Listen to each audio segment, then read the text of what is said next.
Welcome to When One Thing Leads to Another, a podcast that takes you freewheeling down the great internet rabbit hole of trivia. Each week we pick a starting point, and then who knows where all the twists, turns and tangents will take us. But we'll be sure to unearth a treasure trove of frivolous facts that will be as fascinating as they are, well, useless. When One Thing Leads to Another is produced and presented by us, Helen and Bill Rich. Our theme music is by Justin Mitchell. This is episode 8, Shirley.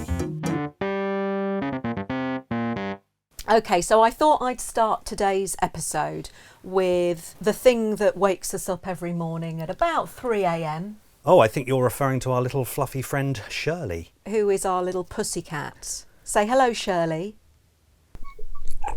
Not so much a meow as a squeak, really, is it? Yeah, Madame Squeaker, as we call her. Anyway, I started to think about other Shirleys. Okay, yeah, good. More specifically, famous ones. Okay. So I googled famous Shirleys, and the name right at the top of the pile, the most famous Shirley. Let me guess. Yeah. It's got to be Bassey. It is Shirley Bassey, perhaps unsurprisingly. In second place...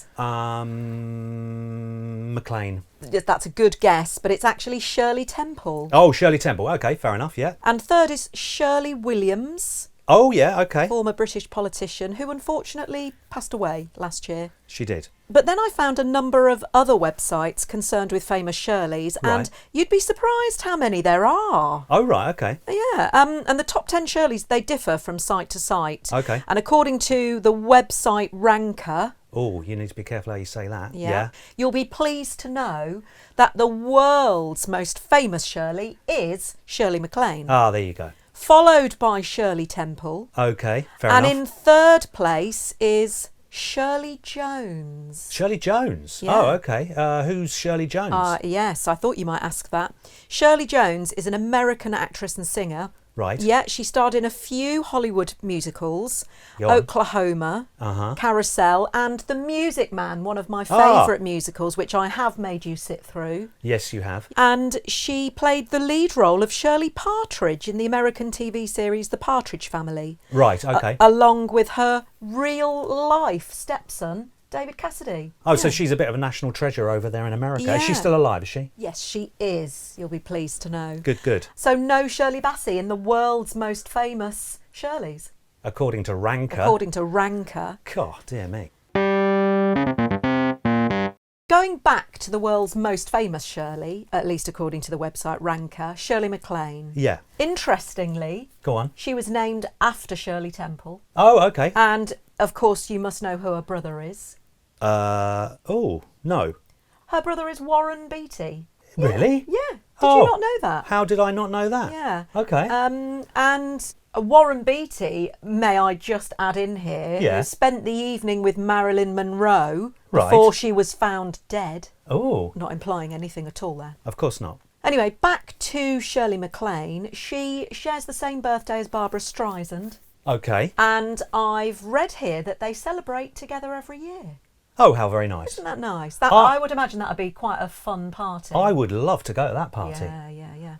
In 1978, Shirley MacLaine visited Fidel Castro in Cuba. Right, okay. And during her visit, she remarked that she liked his uniform. Okay. So apparently he gave her a replica. I like to imagine that Shirley MacLaine wears them round the house. Yeah, while she's doing the vacuuming. She probably does. And now moving on to the second most famous Shirley, Shirley Temple. Shirley Temple, Do yeah. you know anything about Shirley Temple? I just know that she was an American child star from, I don't know, what, the 30s, yeah, with 40s? Lovely curly hair. Yes, okay. I know that there is a non-alcoholic cocktail called a Shirley Temple that's very popular with kids. Right, okay. Which is essentially ginger ale with a bit of grenadine and a cherry. Sounds horrid.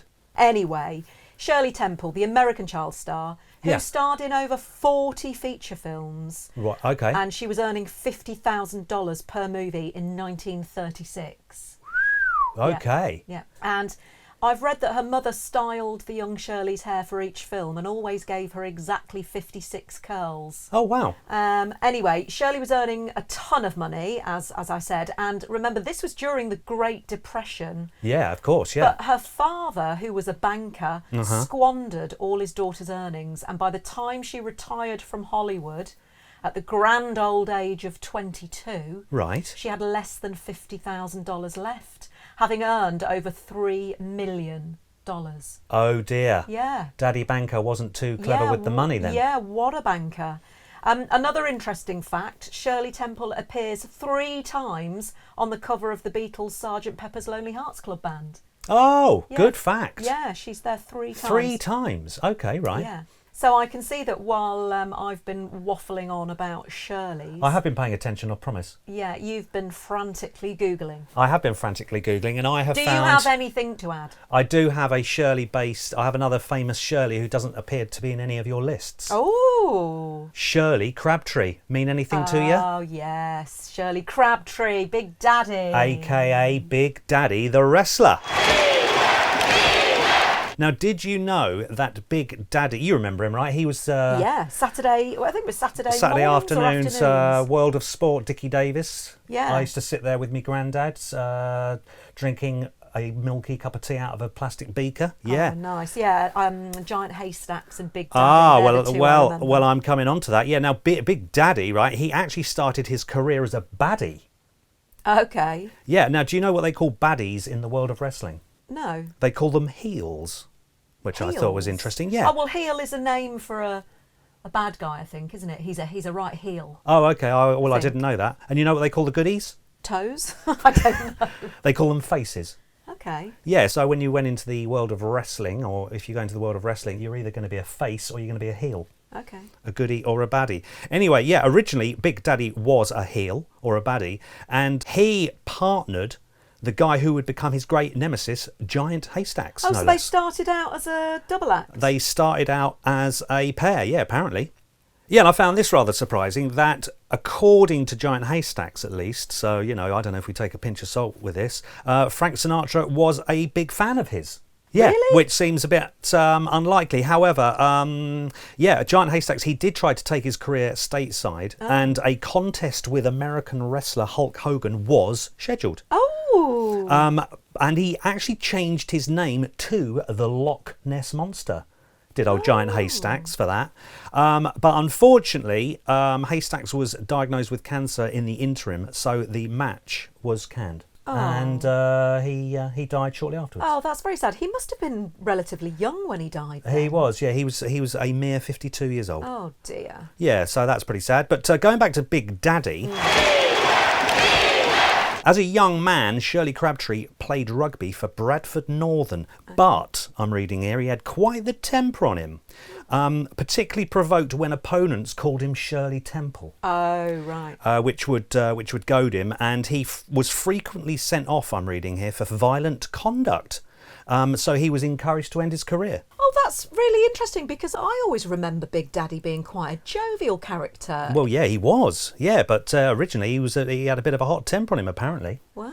Yeah, now, do you remember his famous wrestling move? No, I don't. It was called the splash. So if his opponent was on the ground, he'd just simply dive onto them, which would render them prostrate. Yeah, I'm not surprised. He was quite portly, wasn't he? I'm reading here that he had a 64-inch chest that earned him a place in the Guinness Book of Records. Oh! And he weighed 24 stone. Ooh. So, yeah, it's no wonder that people did not fare well after he'd jumped on them. However, tragically, in 1987, Big Daddy splashed a wrestler by the name of Mal King Kong Kirk. And poor old Mal tragically died later in hospital, although the coroner said that he had a severe heart condition and cleared Big Daddy of any responsibility. However, Big Daddy felt terrible about the whole thing and retired shortly afterwards. Oh, I'm not surprised. That's quite a lot to have on your conscience, isn't it? Even if it's been said that it wasn't actually your fault. Yeah. Anywho, we have... how on earth did we get onto Big Daddy there? Right? Oh, because Shirley Crabtree, of course. Shirley Crabtree. Yeah. So, well, continuing with another Shirley that isn't included in the world's most famous Shirleys, According to Ranker. according to Ranker, but she's most famous in our hearts, is Dame Shirley Bassey. Of course, Dame Shirley Bassey. Yeah. Did you know that in 1959 she became the first Welsh person to gain a number Right. one single in the UK singles charts? Oh, nice one. Yeah, with the song As I Love You. So she beat Tom Jones to it. Yes. Very good. And Bassey amassed 27 top 40 hits in the UK. Wow, good going. Yeah. And in 2020, Shirley Bassey became the first female artist to have an album in the top 40 of the UK albums chart in 7 consecutive decades. Wow. With her album I Owe It All to You. Wow, that is impressive. It is, isn't it? Yeah. Well, the Bassey is a mighty beacon of Welsh brilliance. Yeah. I saw her at Glastonbury once and she did you? was fantastic, yeah. I bet she was. You'll like this. Did you know that her first single was called Burn My Candle? Oh, aye. And it was banned by the BBC in 1956 because the lyrics were considered too suggestive. Oh, yeah. Oh, go on then. What were the words? Okay, so it's possible it might not last a night. Ooh. While it burns, what a wonderful light. Oh, okay. Who'd like to play with fire as Satan recommends? Saucy. Who wants to help me burn my candle at both ends? I think that's all, I don't think that's too suggestive, but get this line. Who'd like to get in deeper, not caring if he floats? Who wants to take a chance and help me burn my boat? Oh, Shirley. Who has an inhibition weaker than he pretends? Who has an urge to turn the handle? Open my door and spurn the scandal. Good grief, Who wants Shirley to help me Bassey. burn my candle at both ends? There you go. Wow. Okay, following on from Shirley Bassey getting banned by the BBC, I thought I would look into other songs banned by the BBC.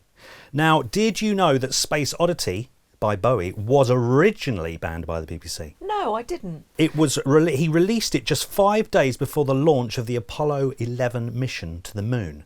But the BBC felt that it could create angst because, things don't end well for Major Tom.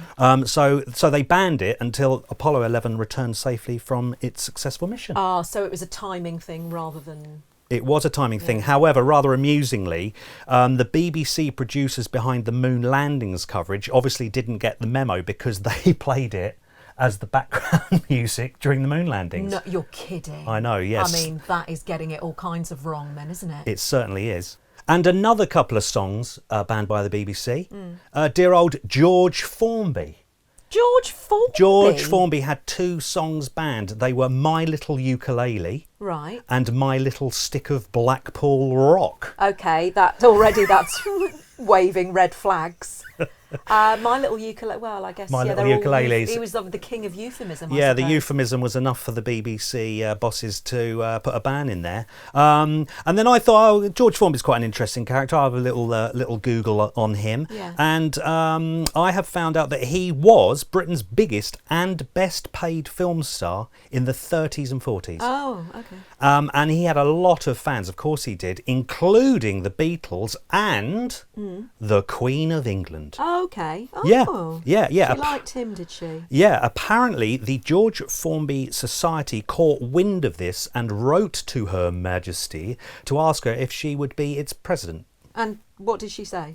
I'm reading here, her correspondence secretary noted, and I quote, I don't honestly think, if you don't mind me saying so, this is appropriate. You're head of the armed forces, head of the Church of England. I don't think you can be president of the George Formby Appreciation Society as well. And apparently the Queen replied saying, well, I do see that, but I love George Formby. I know all of his songs and can sing them. Oh. Yeah. So Liz is a fan of the Formby. Well, he was an entertaining guy. He was an entertaining guy. I'm also reading here that when he was touring his show, when he got to South Africa, him and his wife, who doubled up as his manager, refused to play the racially segregated venues. Oh, good for them. Yeah, good for them. And when Formby was cheered by a black audience after embracing a small black girl who had presented his wife with a box of chocolates, National Party leader Daniel Francois Malla, who later introduced apartheid, so was a horrible racist, telephoned to complain. And Formby's wife stroke manager Beryl replied, and I quote, apparently, "Why don't you piss off, you horrible little man?" Oh, good for Beryl. Good for Beryl indeed. And another banned song by the BBC. Well, possibly one of the most famous ones. Yeah, I've been waiting for you to mention the Sex Pistols. The Sex Pistols, God Save the Queen. It reached number 2 in the UK singles charts, despite the BBC banning it. And the legend is quite famous, isn't it? That it actually sold more copies than the official number 1. Do you know what what was number 1? No. It was Rod Stewart's I Don't Want to Talk About It. Oh. Yeah. And obviously the Sex Pistols were deemed to be too offensive. But there does seem to be plenty of evidence to support the claim that it did outsell Rod Stewart. And did you know that apparently, I'm reading here, this is a good fact, William S. Burroughs, the Beat poet and novelist, he sent a letter to the Sex Pistols, apparently congratulating them for releasing the song.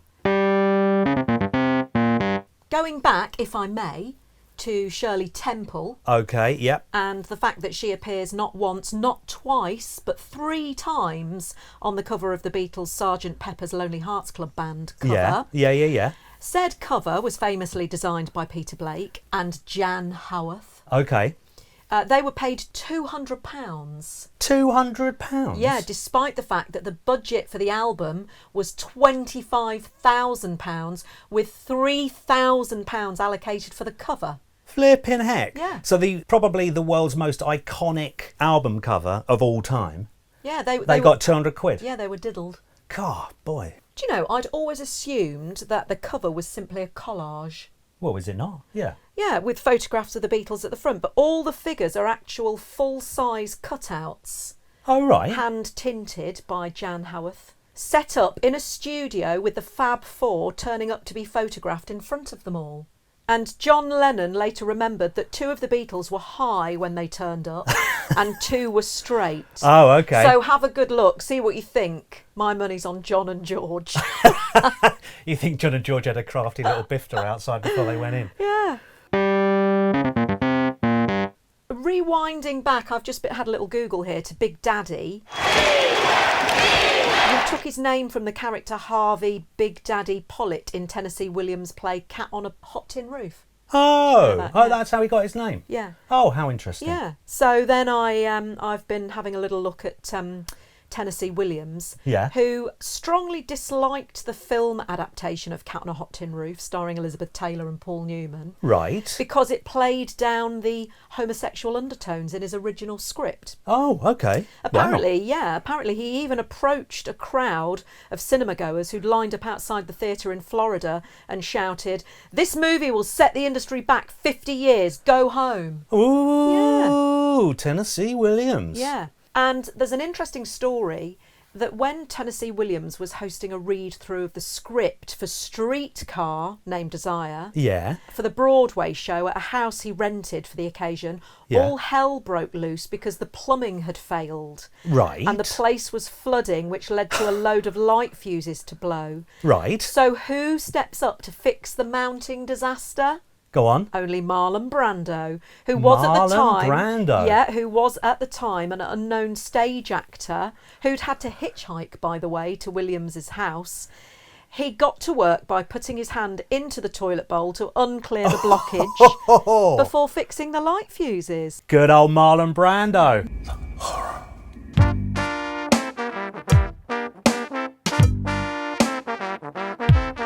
Thank you for listening to When One Thing Leads to Another, a podcast produced and presented by us, Helen and Bill Rich. If you've enjoyed this episode, then please rate and review us on wherever you get your podcasts. And don't forget to subscribe, and that way you'll never miss an episode. We'd also love to hear from you, especially if we've got any of our information wrong, or you have some more fascinating facts about something we've talked about, or you could even suggest a subject for our starting point. Our email address is whenonethingleads@gmail.com. A massive thank you to Justin Mitchell for letting us use his music as our theme song. It's a track called Homo Erectus, taken from his fantastical album called The Garden of Earthly Delights, which is available to buy from bandcamp.com. Thanks also to Acast for hosting us. Join us next week for another episode of When One Thing Leads to Another. Please note that all facts have been found on the internet and therefore we cannot vouch for their veracity.